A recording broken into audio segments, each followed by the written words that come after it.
एक बार मंजुलपुर नामक गांव में दो भाई सुनील और सुधीर रहते थे। बड़ा भाई होशियार मगर घमंडी था और छोटा भाई सुधीर बहुत दयालु था और लोगों से बहुत नरम दिल से पेश आता था। रोज सुबह सुबह सुनील अपने काम पर निकल जाता, 4 बोरी नारियल खरीदता और गांव के बाजार में बेच आता।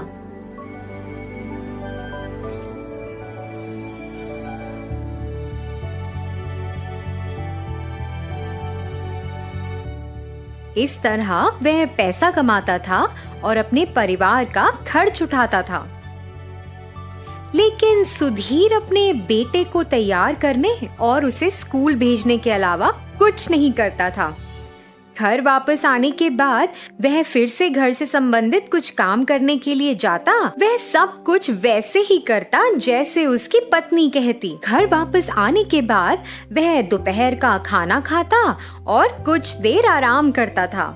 लेकिन लीला, जो उसकी पत्नी थी, अपने घर के कामों को पूरा करने के बाद सिलाई का काम करती थी और थोड़ा पैसा भी कमाती थी। उस पैसे से वे दोनों अपना जीवन व्यतीत कर रहे थे। इस तरह से सुनील एक नारियल बेचने का व्यवसाय चला रहा था और सुधीर कुछ नहीं कर रहा था। एक दिन सुनील अपने भाई के पास आया और बोला, अरे भाई, आप शादीशुदा हैं, आपके बच्चे भी हैं, कोई काम किए बिना घर बैठने से काम नहीं चलता। ओह हाँ, अब आप तो कुछ जानते ही नहीं, तो क्या करेंगे? आपको पता ही नहीं कि काम कैसे करना है। सुनील सुधीर को सुझाव देने के बजाय हर समय उसे चिढ़ाता था। सुनील की यह बात लीला को पसंद नहीं आती थी। हे भगवान, इसे तो और कुछ काम ही नहीं है, ये तो बस सुधीर को चिढ़ाता रहता है। इसका मुंह बंद करने के लिए सुधीर को कुछ काम करना शुरू करना होगा। ये तो और भी लोगों के पास जाके ये सब बातें करेगा और बाकी सब लोग भी सुधीर को चिढ़ाने लग जाएंगे। इन सब बातों से परेशान एक दिन जब वह अपने विचारों में खोई हुई मंदिर से अपने घर वापस आ रही थी, रास्ते में अचानक एक संत ने कुछ कहना शुरू कर दिया। अपने पति की चिंता मत करो। और तुरंत लीला उनके पास चली गई। संत ने अपनी शक्तियों का उपयोग किया और उसके हाथों में एक छेद वाला करछुल दिखाई दिया। यह करछुल लो और अपने पति को दे दो, इससे उसकी किस्मत बदल जाएगी। लेकिन जब वह इसे ले रही थी तो उसके मन में एक सवाल आया। स्वामी जी, इस करछुल के साथ मेरे पति क्या कर सकते हैं? बेटी, भाग्य तुम्हें रास्ता दिखाएगा। बस इतना कहकर संत लीला को घर भेज देते हैं। लीला ने यह सोचना बंद नहीं किया कि करछुल उसके पति के लिए कैसे उपयोगी होगा। सुधीर ने अपनी पत्नी के हाथों में करछुल को देखा और उसे लेने और देखने के लिए दौड़ पड़ा। लीला, तुमने क्या खरीदा है? एक करछुल? वाह वाह, बहुत अच्छी बात है। यह करछुल कोई साधारण नहीं है, यह बहुत शक्तिशाली है। यह हमारे भाग्य को बदल सकता है। इसके अलावा यह करछुल तभी काम आएगा जब इसका उपयोग आप खुद करेंगे, तभी ये हमारे जीवन को आगे बढ़ने के लिए मदद करेगा। हमारे गांव के संत ने यह बात स्वयं मुझे बताई है। अच्छा, तो इसका मतलब है कि करछुल एक जादुई चीज है। उन्होंने मुझे ये तो नहीं बताया कि वह जादुई है या नहीं, लेकिन ये कैसे उपयोगी बनेगा यह हमारे पर निर्भर है। ठीक है, चलो एक काम करते हैं। चलो इस करछुल को किसी तरीके से आजमाते हैं ताकि पता चल सके। हाँ, ये ठीक है, अच्छा विचार है, चलो करते हैं। तो इस तरह से सुधीर करछुल को पकड़ता है। लीला विभिन्न प्रकार के भोजन तैयार करने के लिए हर चीज को कम से कम मात्रा में तैयार रखती थी, जिसे करछुल के साथ परोसा जा सके। सबसे पहले उसने समोसे को तलने के लिए गरम तेल में डाला। सुधीर ने समोसे को तलने के लिए करछुल का इस्तेमाल किया और उसे तेल से बाहर निकाला, लेकिन कुछ भी नहीं हुआ। उन्होंने मिर्च उठाई और तेल में डालकर उसे तलने दिया। इस बार भी सब कुछ वैसा ही था, हमेशा की तरह। तीसरी बार जब वह जलेबी बना रहे थे और तलने के लिए उन्होंने करछुल का इस्तेमाल किया। हालांकि शुरू में तो बस 4 ही जलेबी थी, लेकिन अचानक सैकड़ों जलेबियां तेल से बाहर निकलना शुरू हो गईं। सुधीर और लीला दोनों इसे देखकर आश्चर्यचकित हो गए और उन्हें तब उस करछुल की शक्ति का एहसास हुआ।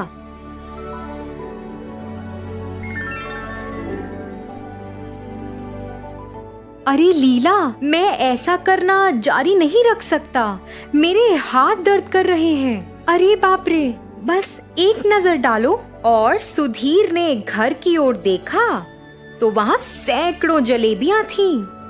सुधीर तो उन सबको देखकर हैरान ही रह गया। अरे लीला, हम इसे कैसे खा सकते हैं? हे भगवान, आप ऐसा सोच भी कैसे सकते हैं कि इन सभी जलेबियों को हम खा सकते हैं? मुझे लगता है हमें एक काम करना चाहिए। हम इन सब जलेबियों को गांव में जाकर बेच सकते हैं। अगर हम इन्हें बेचेंगे तो हमें कुछ पैसा भी मिलेगा। उस पैसे से हम अपने जीवन को बेहतर बना सकते हैं। अब समझ आ रहा है कि संत ने मुझे क्या कहा था। ठीक है, लेकिन अगर हम इस जलेबी को गांव में बेचना चाहते हैं तो इसका स्वाद बहुत अच्छा होना चाहिए, तभी गांव के लोग इसे खरीदेंगे। जैसा कि सुधीर ने कहा, उन्होंने जलेबी का स्वाद चखा।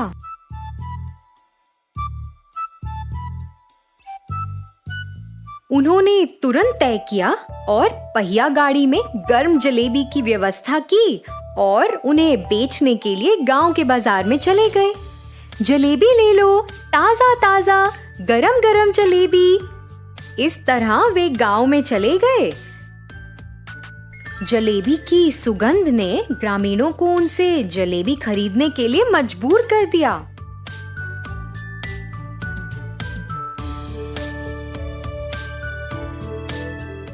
उस समय सुनील अपने रास्ते पर लोगों के एक समूह को देखकर सोचने लगा, अरे यह सब क्या हो रहा है? इतने लोग यहाँ इकट्ठा क्यों हैं? मुझे लगता है कि कुछ तो हो रहा है। वाह वाह, यही सही जगह है मेरे नारियल को बेचने के लिए। उसने ऐसा सोचा और वहाँ चला गया।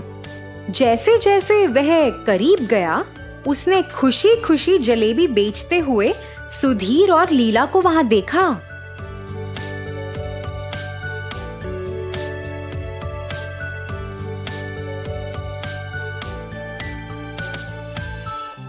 अरे, ये लोग कैसे इस जलेबी को बेच पा रहे हैं? वे जलेबी बनाने का खर्चा कैसे उठा रहे हैं? इतनी सारी जलेबियां इन्होंने कैसे बनाई? अरे, ये तो संभव नहीं है। ये कुछ तो अजीब है। मुझे जांच करनी चाहिए।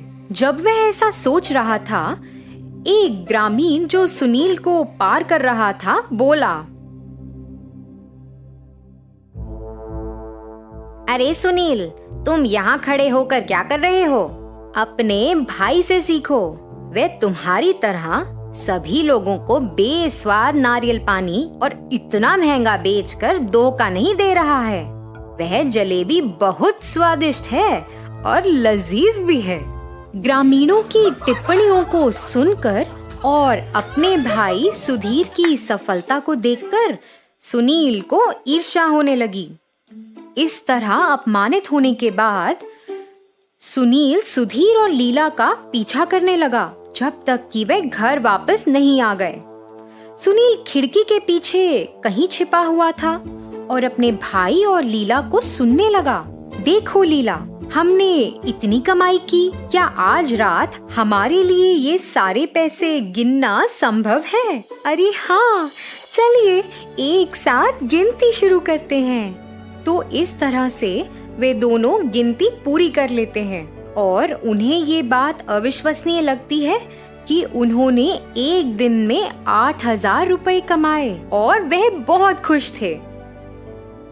लीला, चलो हम इनमें से 6,000 रुपए मेरे भाई सुनील को दे देते हैं, उसकी मदद हो जाएगी। मुझे पता चला कि उसका व्यवसाय घाटे में चल रहा है। यदि हम इसे देकर उसकी मदद करते हैं तो इससे उसे एक अच्छे व्यापारी से अच्छे नारियल प्राप्त करने में मदद मिल सकती है। फिर उसका व्यवसाय अच्छा हो सकता है और उसका परिवार खुशहाल रह सकता है। क्या कहती हो? जी, ये ठीक नहीं है। वो हमेशा आपको टोकता रहता है और आपको बेकार समझता है। और आपने देखा नहीं आपको कैसे चिढ़ाता है वो? आप क्या भूल गए हैं? हम अब पैसा कमाने में सक्षम हैं, इसलिए आप जो चाहते हैं वो कर सकते हैं। और फिर सुनील शुरू से ही सुधीर और लीला को सुन रहा था। उसे अपनी गलती का एहसास हुआ और बिना किसी दूसरे विचार के वह सीधे अपने भाई सुधीर के पास चला गया और उसे गले लगा लिया। उसने अपनी गलतियों के लिए माफी भी मांगी। जैसे कि सुधीर ने सुनील की मदद की, इससे सुनील का जीवन आसान हो गया था और उसने अपना व्यवसाय उचित स्थिति में कर भी लिया था। यहाँ तक कि सुधीर और लीला ने जलेबी बनाना जारी रखा और उन्हें रोजाना गांव में बेचा और पर्याप्त पैसा कमाया। इसी तरह उनका जीवन बहुत सरल हो गया था। सुबह उठकर वनजाक्षी देखती है कि जहाँ पिछली रात को एक छोटा सा पौधा था, वो अगले दिन एक बड़ा 6 फुट वाला पेड़ बन चुका था। और इतना ही नहीं, उनपे बैंगन भी इतने भरे भरे और 4 गुना बड़े भी उग गए थे। ये देख वनजाक्षी अपनी आंखों का खुद यकीन नहीं कर पा रही थी। पेड़ के पास आकर उसे जांचने लगती है। ये कैसे हुआ? ये मुमकिन कैसे है? कल तक तो ये पौधा था, आज पेड़ कैसे बन गया? वो ऐसे सोच में पड़ गई थी कि इतने में उसकी बेटी वसुंधरा वहां आकर उस पेड़ को देख ऐसे ही चौंक जाती है। कुछ देर बाद वो हार मानकर कुछ बैंगन को लेकर उनका भरता बनाती है। बस वो भरता स्वादिष्ट था। उस स्वाद पे फिदा होकर माँ बेटी दोनों बचे कुछ बैंगनों को उनके आजू बाजू पड़ोसी लोगों में बांट देते हैं। अगले दिन उस बैंगन के स्वाद पे फिदा होकर बार बार वनजाक्षी के घर आकर उनसे बैंगन पूछते हैं। और इतना ही नहीं, जितने बैंगन को कल वो पेड़ से तोड़े थे, उतने ही बैंगन अगले दिन वापस उग गए थे। ये देख माँ बेटी दोनों आश्चर्यचकित हो जाते हैं। तब दोनों फैसला करते हैं कि इन बैंगनों को मुफ्त में नहीं देना है।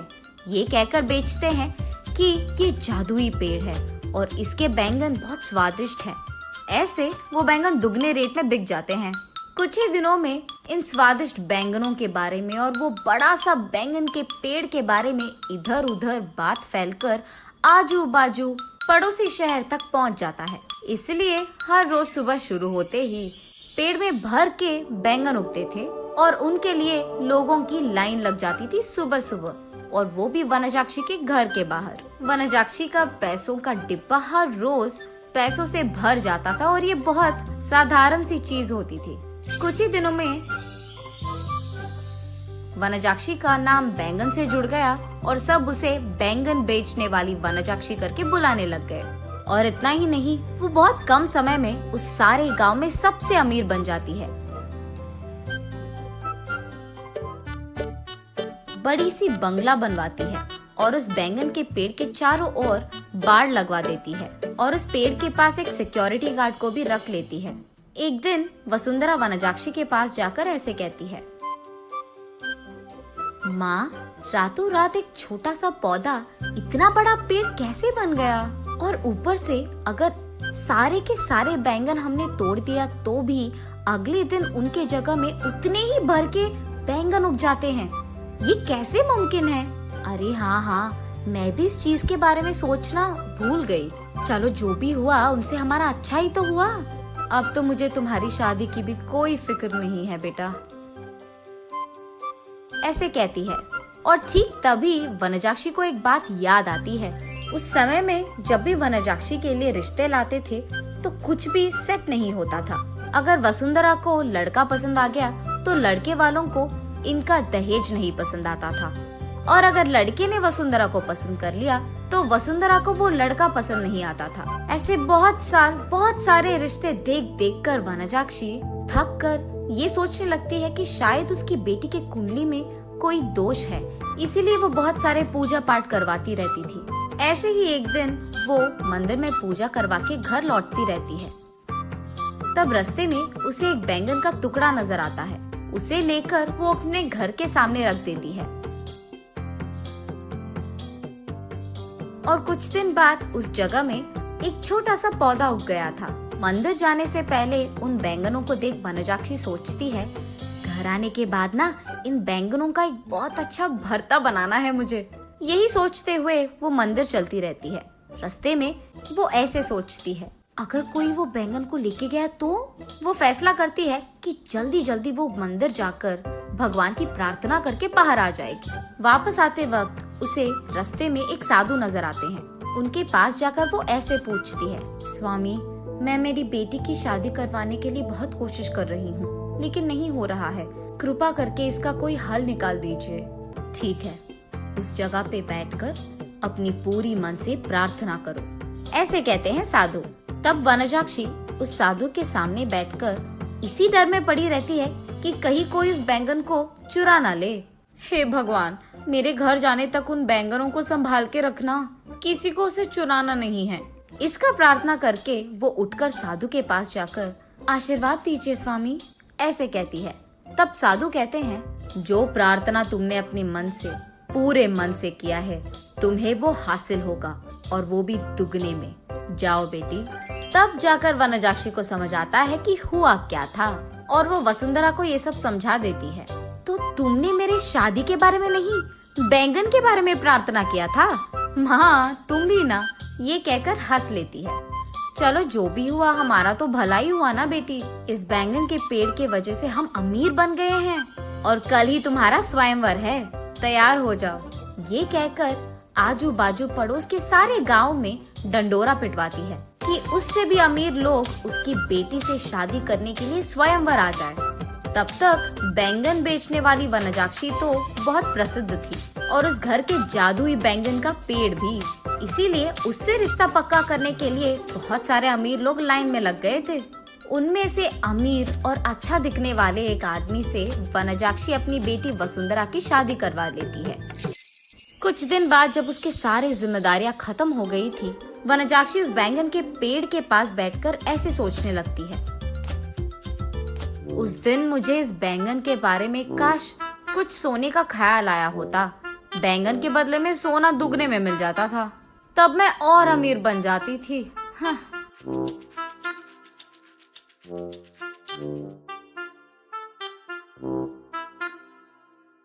अगले दिन सुबह उठ के देखने पर उस बड़े बैंगन के पेड़ के जगह में वही पुराना वाला छोटा सा पौधा था जो वनजाक्षी ने वहां लगाया था। तब वनजाक्षी को पूरी बात समझ में आती है। आशा करना तो अच्छा ही है, लेकिन लालच करोगे तो निराशा ही मिलेगी। एक लंबे समय पहले एक गांव में अभिनय और अरविंद नामक दो दोस्त रहते थे। अभिनय बहुत लालची था और हमेशा सब कुछ उसके ही इच्छा के अनुसार हो ऐसे सोचता था। अरविंद बहुत अच्छा इंसान था, वो स्थितियों के अनुसार व्यवहार करता था।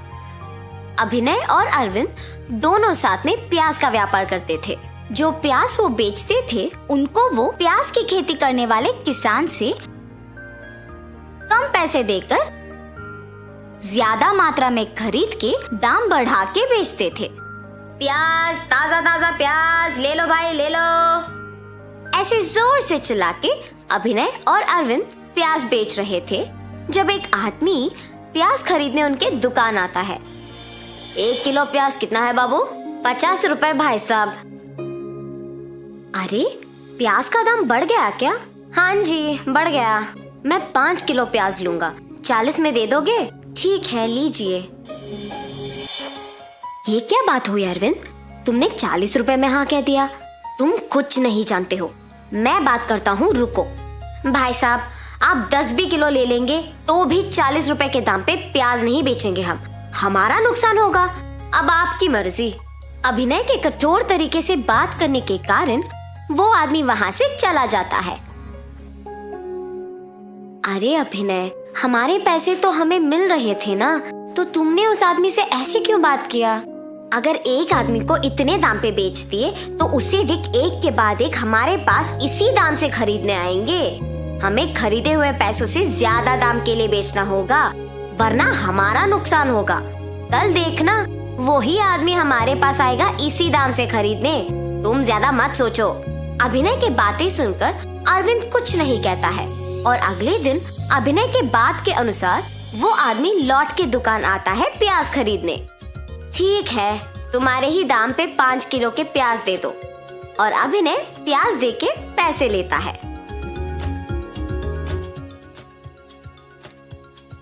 देखा तुमने अरविंद, अगर कल हमने 40 के दाम पे बेचा होता तो 50 रुपयों का नुकसान होता। अभिनय, हमेशा ऐसे जिद्दी होना अच्छा नहीं है। हमें परिस्थितियों के अनुसार चलना होगा, वरना बहुत कठिनाइयों का सामना करना पड़ेगा। है, तुम्हारे कहे के प्रकार करेंगे तो सिर्फ नुकसान मिलेगा। अरविंद अपने दोस्त के खिलाफ ना जाने के इरादे से उसे कुछ नहीं कह पाता है। दुकान में प्याज कम होने के कारण अगले दिन दोनों प्याज खरीदने जाते हैं। अरविंद, इस बार हमने प्याज को ज्यादा दाम पे खरीदा है, इसलिए हमें इनको ज्यादा दाम पे बेचना होगा। ठीक है अभिनय।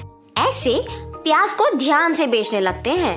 प्याज को खरीदने के एक दिन बाद उनका दाम बहुत गिर जाता है और ये बात अरविंद को हर रोज की तरह अखबार पढ़ने के कारण अभिनय से पहले पता चलता है। मुझे ये बात तुरंत अभिनय को बताना चाहिए, वरना वो सबको दाम बढ़ा के बताएगा और प्याज नहीं बिकेंगे। और ऐसे अभिनय को बताने जाता है।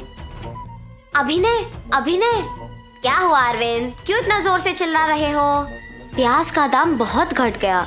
अब तुम दुकान पे आए हुए लोगों को ज्यादा दाम बोल के वापस मत भेजो, बाद में हम ही लोगों को पछताना होगा। क्या तुमने इसीलिए इतने जोर से चिल्लाया? इसमें कौन सी बड़ी बात है, कुछ दिनों में दाम वापस बढ़ जाएगा। इतना ही नहीं, हमें सबसे पहले किसानों के पास जाके सारे प्याज खरीद लेना होगा, ताकि गांव में किसी और के पास बेचने के लिए प्याज ही ना हो। दाम बढ़ने तक हम प्याज को छुपा लेंगे। मगर अभिनय, अगर हम तब तक इंतजार करेंगे तो प्याज खराब हो जाएगा ना, उसके बाद हम ही पछताएंगे और अब जितना पैसे भी नहीं मिलेंगे। अरविंद, तुम ऐसे क्यों सोचते हो? मेरे सोच के अनुसार करेंगे तो ज्यादा पैसे मिलेंगे। इस बार के लिए मेरी बात सुनो बस। ठीक है अभिनय, तुम्हारी मर्जी। और अरविंद अपने दोस्त के मनाने पर प्याज ना बेच के ऐसे ही रखता है और इंतजार करता है कि कब दाम बढ़ेंगे। ऐसे बहुत दिनों के बाद अभिनय को पता चलता है कि प्याज के दाम बढ़ गए हैं और दोनों प्याज बेचने निकलते हैं। दुकान को जाके निधानी से प्याज नीचे लाके 1 किलो को 300 रुपए में बेचना शुरू करते हैं। गांव में कहीं और प्याज न मिलने पर दाम का बढ़ना लोगों को आश्चर्यचकित कर देता है। लोगों को प्याज की जरूरत है और कोई चारा ना होने पर वो 1 किलो के 300 रुपए दे के खरीदते हैं। इसके कारण अभिनय और अरविंद के व्यापार में बहुत लाभ होता है। इससे अभिनय का लालच अधिक हो जाता है। वो अरविंद की बात बिल्कुल नहीं सुनता है और इस अभ्यास को नियमित करता है।